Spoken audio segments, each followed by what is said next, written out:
네.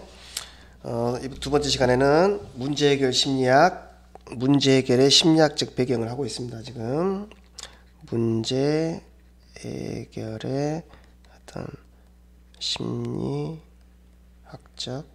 배경. 두 번째, 앞 시간에는 연합주의 심리학을 알아봤습니다. 이번 시간에는 형태 심리학, 형태주의라고도 하고 형태주의 심리학 또는 게스탈트라고 합니다. 게스탈트 심리학이라고 합니다. 게스탈트. 혹시 1학년 때 이 내용 배우셨나요? 들어본 적 있으신가요? 네. 그래서 아주 기본적인 내용만 살펴보고요. 이것들이 수학 학습에 어떤 영향을 미치는지 살펴보겠습니다. 앞으로 강의를 들어보시면 아시겠지만 이 게스탈트 형태주의 심리학은 좀 이론이 재밌긴 한데 명확하지는 않습니다. 그래서 이해하는데 조금 저도 어려움을 겪었던 기억이 납니다. 기본적으로 이제 시작하겠습니다. 형태주의 심리학의 기본적인 가정은요. 첫 번째, 인간의 기본적으로 문제 해결 과정을 인간의 지각 현상과 동일한 것으로 봅니다. 우리가 지각이라는 것도 매우 이제 또 복잡한 인지 과정인데, 이게 지각한다는 것은 우리 쉽게 말하면은 그냥 우리 오감을 통해서 외부의 정보를 받아들이는 것이라고 그냥 이렇게 현상학적으로 정의할 수 있는데요. 그런 정의는 또 명확하지 않죠. 어쨌든 시각적인 관찰, 시각을 통한 관찰로 일단은 좀 모르겠습니다만 관찰이란 말로 한번 일단은 정해놓고 시작하겠습니다. 다음 두 번째 전제는 이것도 좀 애매합니다만은 전체는 부분들의 합보다 더 크다. 자, 이 말도 좀 다시 살펴보겠습니다. 지금 설명하기는 좀 그러니까요. 자, 그 말은 무슨 말이냐면 각 부분을 보는 것이 아니라 각 부분의 상관관계 맥락에서 전체를 지각한다. 즉, 요 말하고 요 말은 서로 이렇게 같은 말이네요. 자, 하나씩 따져보겠습니다. 첫 번째, 형태 의미. 게슈탈트란 무엇인가? 게슈탈트는 우리나라 굳이 번역하면은 어떤 책에서는 전체, whole 이렇게 영어로는 번역하기도 합니다만, 자, 근데 조금 달라요. 뉘앙스가. 형태란 어떤 부분과 관련되어 전체를 이루며 전체는 부분의 총합 이상의 성질을 지니고 있는 것을 말한다. 이게 바로 형태인 거, 형태. 어쨌든 지금 언어로서 형태를 정의하기는 좀 쉽지 않으니까 이제 다음에서 이제 예를 들어가면서 그 형태란 무엇인지, 전체란 무엇인지에 대해서 살펴보겠습니다. 자, 제가 형태주의 심리학의 가장 큰 전제가 인간의 지각 현상과 문제 해결을 같은 것이라 본다 그랬죠. 그렇죠? 그래서 지금부터는 인간의 지각 현상의 속성을 살펴보면서 형태란 무엇인지, 그렇죠? 그 형태란 개념, 제가 앞에서 형태란 개념을 잘 명확하게 설명 못 했잖아요. 그 형태란 무엇인지에 대해서 명확하게 한번 규정하고 나아가고, 왜 이들은 그런 지각이란 현상을 문제 해결과 동일시하게 되는지 그걸 한번 살펴보는 시간이 되도록 하겠습니다. 형태주의 심리학자들은 인간의 지각 현상을 몇 가지 범주로 나누어서 그 특징을 설명하고 있습니다. 첫 번째는 연속성입니다. 연속성. 자, 다음 그림 보겠습니다. 이 그림에서 이제 여기서 부분과 전체의 의미를 이해하셔야 하는데요. 여기서는 이 각각의 점들이 곧 부분들입니다. 부분들. 각각의 점들이 부분들이에요. 부분들. 그렇죠? 그냥 부분들은 이렇게 놓여 있는 거죠. 그렇죠? 그런데 우리 인간은 이 부분들을 부분으로 보지 않고 어떻게 봐요? 마치 연결되어 있는 것처럼 보죠. 이렇게 돼 있고 이렇게 보는 거죠. 이게 이렇게 보는 게 지각. 형태주의 심리학자 입장에서는 지각이에요. 지각, 퍼셉션이에요. 그리고 중요한 것은 이 각각의 점들이 모여 있는데 이 점들을 우리가 이렇게 이런 선, 방향, 이게 뭘로 보이나요? 어떤 형태로 인식하게 되죠. 각각의 점들을 단순히 결합되어 있는 거 보지 않고 일정한 형태, 여기서는 방향, 갈림길, 이런 형태로 인식하고 있죠. 이때의 형태가 곧 아까 말했던 게스탈트입니다. 이해하셨죠?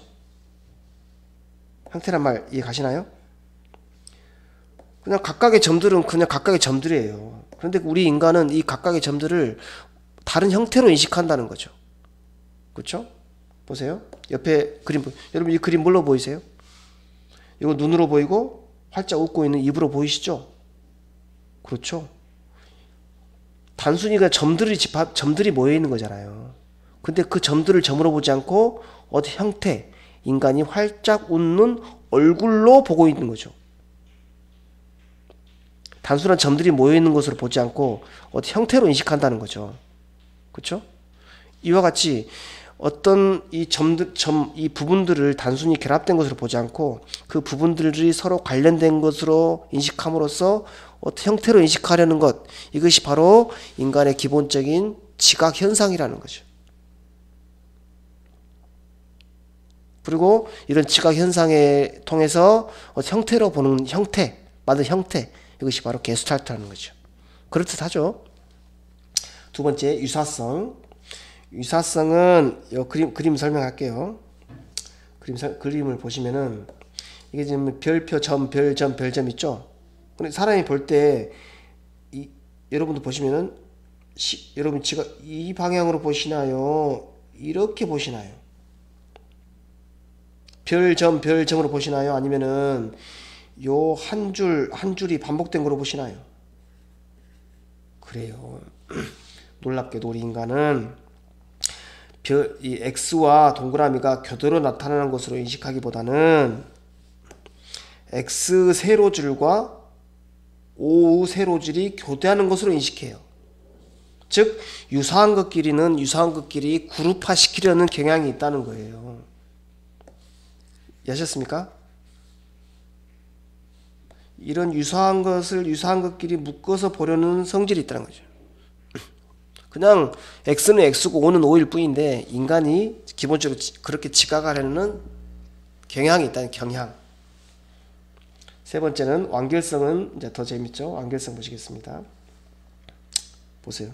여기 지금 뭐가 하나 더 있는 것 같아요. 삼각형 그림 보이시나요? 보이시죠? 근데 실제로 삼각형이 있나요? 어떤 선분으로 그려져 있진 않죠. 근데 삼각형이 있는 것처럼 보이죠? 보이잖아요. 사실 이건 우리 소위 말하면 이 세 가지는 모두 다 뭐예요? 사실은 어떻게 보면 착시죠. 착시. 현실에는 없는데 우리 인간이 그렇게 해석한다는 거, 이런 현상을 전체로 해석한다는 거죠. 착시. 왜 그럴까요? 근데 왜 인간은 이렇게 굳이 각각의 부분들을 부분으로 보지 않고 그것들을 전체로 관련지어서 뭔가 전체로 보려고 할까요? 왜 그럴까요? 그것은 인간이 타고나면서부터 가지고 있는 기본적인 이들은 경향이라고 합니다. 경향. 기본적인 성향, 텐던시라고 말합니다. 이렇게 연속된 것으로 보고 비슷한 것이 묶어서 지각하고 보다 완결성 있는 것을 지각하려는 것은 인간의 기본적인 성향이라고 합니다. 왜 그럴까요? 왜 이렇게 볼까요, 인간은? 기본적으로 이렇게 봐야 편하답니다, 인간이. 안정감을 느낀대요, 안정감.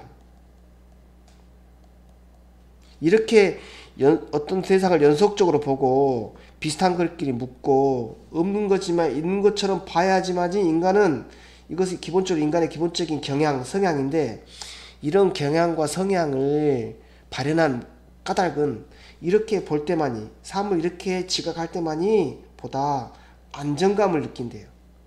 그리 않으면 어째요? 불안하다는 거예요. 어쨌든 그들의 설명은 이 정도로 마치겠습니다. 어쨌든 이런 인간의 지각 현상을 곧 문제 해결에서 중요한 요소로 본 거예요. 그럼 지금부터 제가 이제 우리가 해야 할 일은 이러한 지각 현상이 과연 인간의 문제 해결과 어떤 관련성이 있는지 살펴보겠죠. 그렇죠? 과연 이러한 연속으로 보려는 성향, 유사성, 완결성이라는 인간의 지각 현상이 과연 문제 해결과 어떤 관련성이 있는지를 따져볼 필요가 있겠습니다. 그렇죠? 이거를 증명한 대표적인 연구자가 퀘일러입니다. 퀘러. 자, 한번 따라서 해보세요. 퀘러. 퀘러. 따라서 해보세요. 퀘러. 퀘러의 실험입니다. 특히 퀘러는 통찰 실험이라 그래요. 뭐 이 사람도 뭐 1차 세계대전 때 무인도에 조난을 당했대요. 배가 뭐 침몰해가지고. 근데 무인도에서 대단한 사람이죠. 이 무인도에 그 무인도에는 이 침팬지들이 아주 많이 살았대요. 그래서 침팬지를 몇 마리 이제 데리면서 키웠어요. 그래서 그 침팬지 이름이 슐탄입니다. 슐탄. 얘가 지금 슐탄이에요. 슐탄. 슐탄이라는 침팬지를 가지고 실험을 했어요. 그래서 이제 그 이제 슐탄과 함께했던 퀘러의 한번 실험을 살펴보겠습니다. 재밌어요, 실험이. 재미로 들어보시면 돼요. 옛날 심리학 실험이니까. 자, 보겠습니다. 이제 실험 과정 보겠습니다. 이것도 마찬가지. 이 실험도 문제해야겠죠. 문제가 되려면 A. 슐탄이 자기가 처한 상황을 문제 받아들이려면 어떻게 하겠어요? 굶겨야 돼요. 또 3일 푹 굶겨요. 여기 하늘에 매달리면 이것이 이게 바나나예요. 바나나. 굶겨야지 지금 천장에 있는 바나나들이 지금 먹고 싶어 하겠죠. 그런데 블락키지. 직접적으로 먹을 수 없어요. 그런데 난 먹어야겠어요. 왜? 배가 고프고 살아야 되니까. 어쨌든 이 퀘러의 통찰 실험도 문제가 갖춰야 할 세 가지 요건 A, B, C acceptance, blockage, goal. 지금 이 말이 무슨 말인지 모르는 학생들은 지금 앞에 그 문제의 이 전주 강의를 복습하셔야 돼요. 그렇지 않으면 이해를 못합니다. 자, 한번 살펴보겠습니다. 침팬지를 3일 동안 굶긴 후에 침팬지를 내놓습니다. 이게 침팬지 보이시죠? 슐탄. 얘가 슐탄이에요. 그 다음에 천장에다가 지금 바나나를 하나 매달아 놨어요. 그렇죠? 그러니까 3일 동안 굶겨놨으니까 어쩌겠어요. 슐탄이 막 배고파서 이제 소리 지르겠죠. 몇 번 해보다가 아무리 이제 막 시도를 막 점프도 막 해도 점프를도 여러 번 하고 뭐 벽도 긁어봤지만 해결이 안 됐어요. 그렇죠? 그러더니 한참을 노력하다가 이제 지쳤는지 두 번째 그림은 이것은 이제 문제 해결을 하고 이게 문제 해결을 아무리 많은 문제를 해결하기 위해 많은 시도를 했지만 해결할 수 없어요. 더 이상 해결할 방법이 떠오르지 않는 상태. 그때를 우리는 문제 해결 심리학에서는 막다른 골목에 다다랐다 그래요. 막다른 골목에 다다랐다. 임패스 상태에 있다 그래요. 그러다가 슐탄은 더 이상 뭐 힘도 없고 그래서 막다른 골목에 다다라서 저기 방 구석에 가서 특별한 하지 않고 여기 바나나와 요 박스들을 물끄러미 바라봅니다. 문제 해결로 앞으로 나아가지 못하죠. 그래서 그 기간을 무진전 기간이라고 그래요.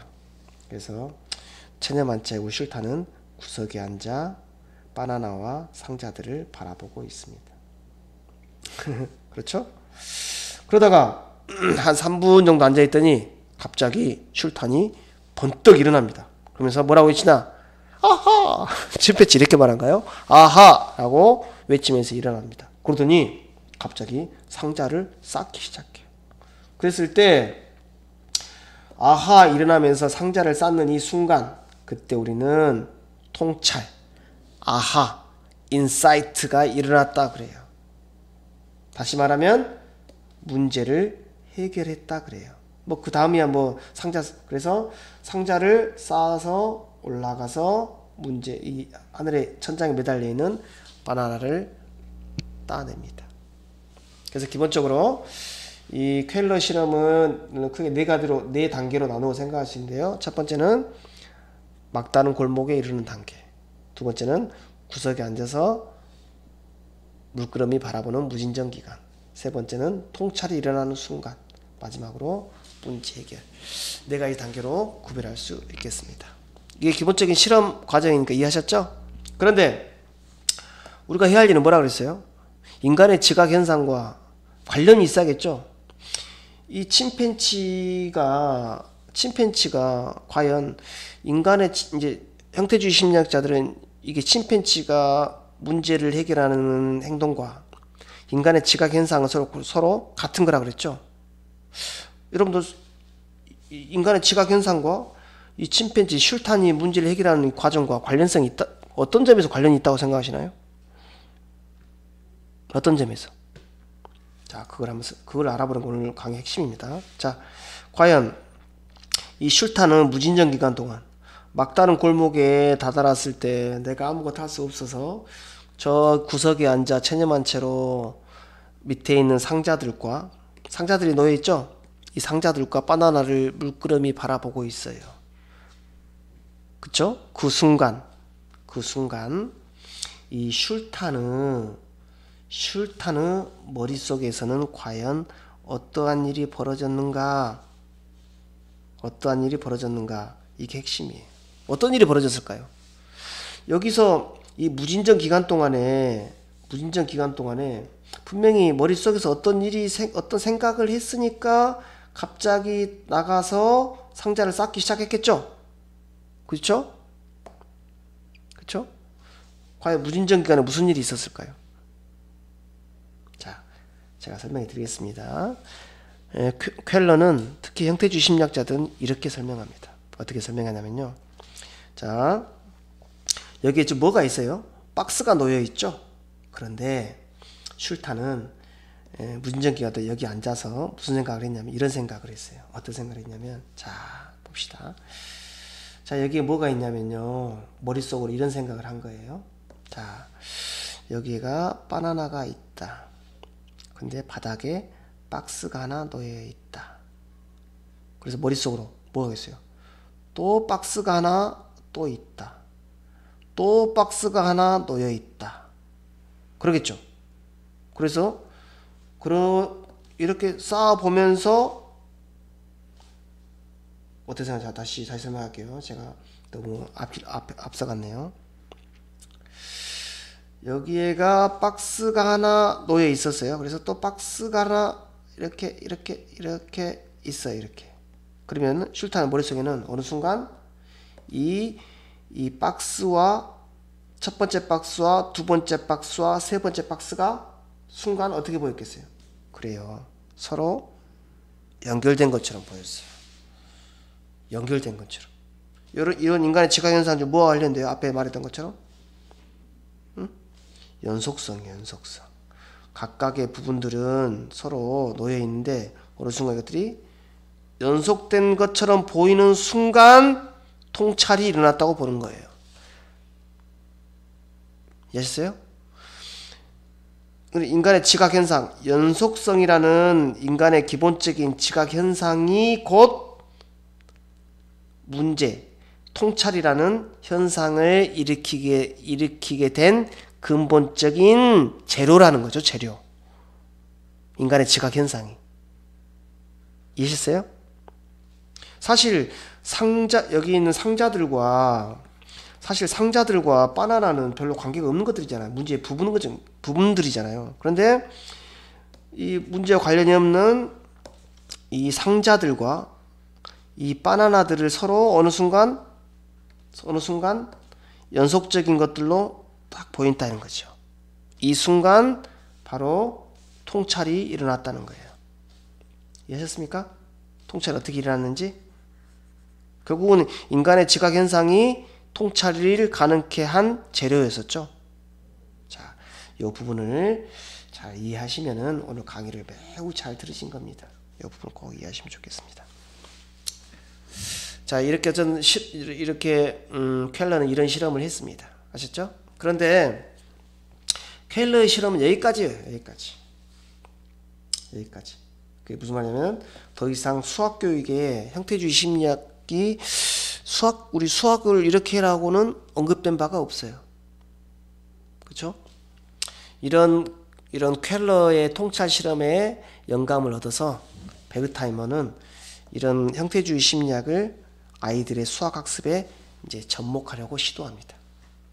마치 행동주의 심리학을 수학 학습에 시도하였던 사람이 썬다이크라면 켈러 형태주의 심리학을 수학 학습에 적용하는 사람이 바로 베르트하이머입니다. 베르트하이머.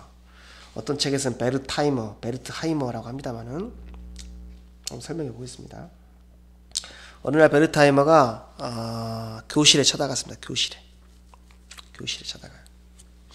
교실에 찾아갔더니 여기는 좀 다시 이 부분은 좀 다시 설명하겠습니다. 그래서 교실을 찾아갔더니 선생님과 학생들이 평행사변형을 공부하고 있었어요. 평행사변형. 그래서 선생님이 이렇게 설명합니다. 자, 이것은 평행사변형이야.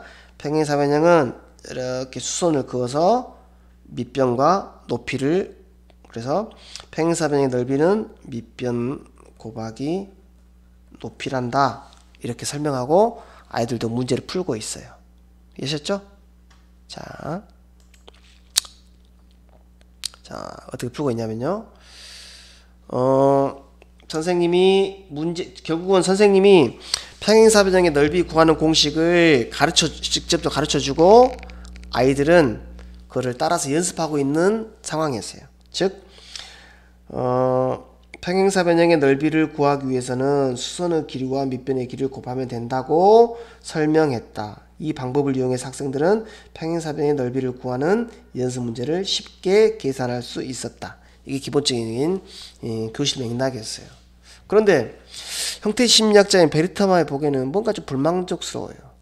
그래서 그 수업을 받은 아이들에게 여기 있는 오른쪽 문제 있죠. 여기 보시면은 오른쪽 문제를 제시하게 합니다. 그런데 이 왼쪽 문제, 오른쪽 문제 차이점이 뭔가요? 왼쪽 문제는 수선을 그어서 높이를 쉽게 찾을 수가 있죠. 그래서 밑변과 높이를 구하면 되잖아요. 그런데 이 문제는요, 높이가 없어요. 즉 높이가 평행사변형 외부에 있죠. 그렇죠? 이 다른 점이. 학생들은 어떻게 됐을까요? 학생들은 역시나 베르타이머는 아까 보여드렸던 그림의 오른쪽과 같은 평행사변형을 제시하고 넓이를 구하게 하였습니다. 그런데 학생들의 반응은 선생님 그거 배우지 않았는데요, 문제가 잘못됐는데요 라고 말하고 문제를 포기하고 맙니다. 그래서 베르타이머는 과연 이러한 까닭을 무엇이냐 라고 분석했을 때 분석하기 시작하고 어떻게 하면 평행사변형의 넓이 구하는 방법을 의미롭게 가르칠 것인가를 고민하게 됩니다. 자, 그래서 다음 같은 방법으로 가르쳐야 한다 주장하고 그러한 자신의 방법을 생산적인 방법, 또 이러한 생산적인 방법에 의해서 이루어진 학생들의 사고를 생산적인 사고라고 말합니다. 생산적 사고. 다시 말해 학생들에게 수선을 긋게 하고 무조건 밑변 곱하기 높이로 가르치는 이런 방법을, 기존에 그 교실에서 봤던 이런 방법을 비생산적 또는 기계적 방법이라 그래요. 즉 수선을 긋게 하고 넓이의 공식을 암기하는 방식, 이것을 비생산적 방법이라고 해요.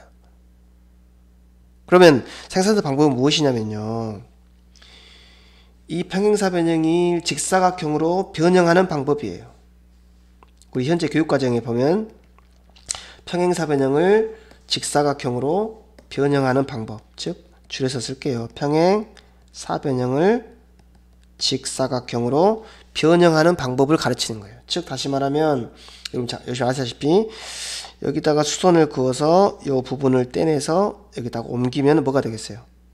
직사각형이 되겠죠. 그래서 평행사변형의 넓이는 직사각형이 된다 라는 이런 변형의 과정을 거치게 함으로써 변형의 과정을 거쳐서 평행사변형의 넓이를 지도해야 된다, 이런 것을 생산적인 방법이라고 그래요. 이해하셨습니까? 그래서 두 가지 집단에게, 한 집단에는 생산적인 방법으로 지도하고 한 집단에는 비생산적인 방법으로 평행사변형의 넓이를 지도했습니다.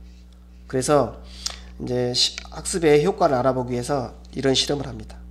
그래서 생산적 사고 방법을 학습한 집단만이 앞에 그 오른쪽 그림 있죠? 이와 같은 문제를 해결할 수 있었다고 합니다. 그리고 뭐 예상하셨겠지만 비생산적인 방법, 즉 공식을 암기해서 단순히 적용하는 집단에서는 이렇게 팽사변형의 높이가 도형 외부에 있는 이런 문제는 해결할 수 없었다고 합니다. 이해했습니까? 그래서 수학습에서는 결국 어떻게 하겠어요? 이렇게 평행사변형을 직사각형의 넓이로 바꾸어서 변형한 다음에 평행사변형의 넓이는 곧 직사각형의 넓이가 같다는 것을 이야기한 후에 이야기하는 것이 평행사변형의 넓이를 가르치는 핵심이라고 주장합니다. 그런데 말입니다. 여기서 말입니다. 여기서 보시면은 형태주의 심리학 관점에서 보시면은 요 평행사변형 보세요. 평행사변형. 기본적으로 인간의 지각 현상은 뭐 그렇게 안정적으로 안정을 추구하려는 경향이 있다 그랬죠. 그렇죠? 여러분 생각했을 때 이 평행사변형 이것은 안정적인가요? 불안하죠. 뭐가 좀 기울어져서 삐뚤어져 불안하잖아요. 그런데 이거를 직사각형으로 바꾸면요. 이걸 직사각형으로 변형하면 어때요? 직사각형으로 변형하면 매우 안정돼 보이죠. 그렇죠? 이렇게 불안정한 평행사변형을 안정된 직사각형으로 바꾸려는 거, 이것은 기본적인 인간의 경향이라고 그랬죠. 형태주의 심리학자인 베르타이머도 이렇게 생각합니다. 똑같이 이렇게 설명합니다. 그러니까 안정을 취하는 성향이 있기 때문에 이 부분을 오려서 이렇게 붙이는 것은 이 형태주의 심리학, 즉 인간의 지각 현상과 문제 해결을 동시에 보려는 현상과 관련이 있다라고 설명하고 있습니다. 됐습니까? 또 두 집단에게 다음과 같은 문제를 제시했습니다. 두 문제 중에서 해결 가능한 문제는 무엇인가? 라고 물어봤을 때 이해 방법을 학습한 집단만이 다음과 같은 해결 가능한 문제와 해결 불가능한 문제를 구별했다. 이건 해결 가능하겠죠? 그렇죠? 얘는 해결 불가능하겠죠?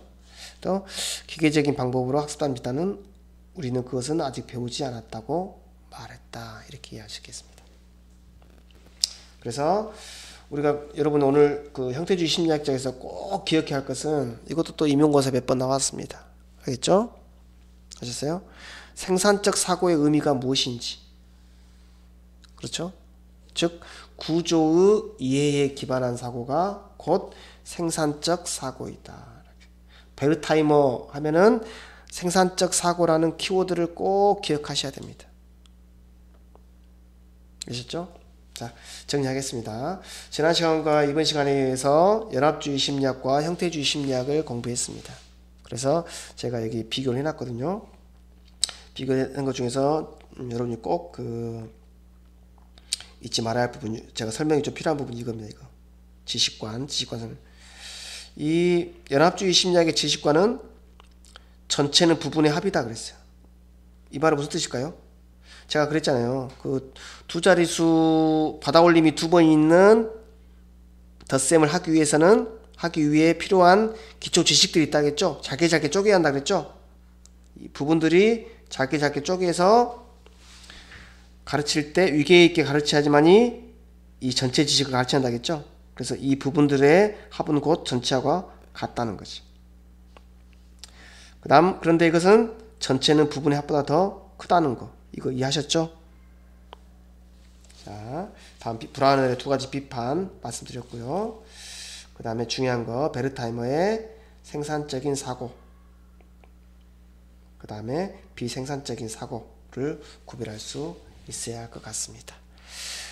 네, 지난 시간과 이번 시간에 이어서 문제 해결의 심리학적 배경, 손다이크의 연합주의 심리학, 그 다음에 베르타이머의 생산적인 사고, 통찰, 두 가지에 초점을 맞추어 강의를 했습니다.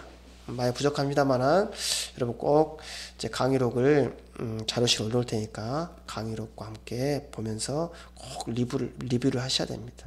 특히 심리학과 관련된 내용은 내 것으로 만들지 않으면 기억에 남지 않습니다. 네, 부족한 강의 들어드려서 감사합니다.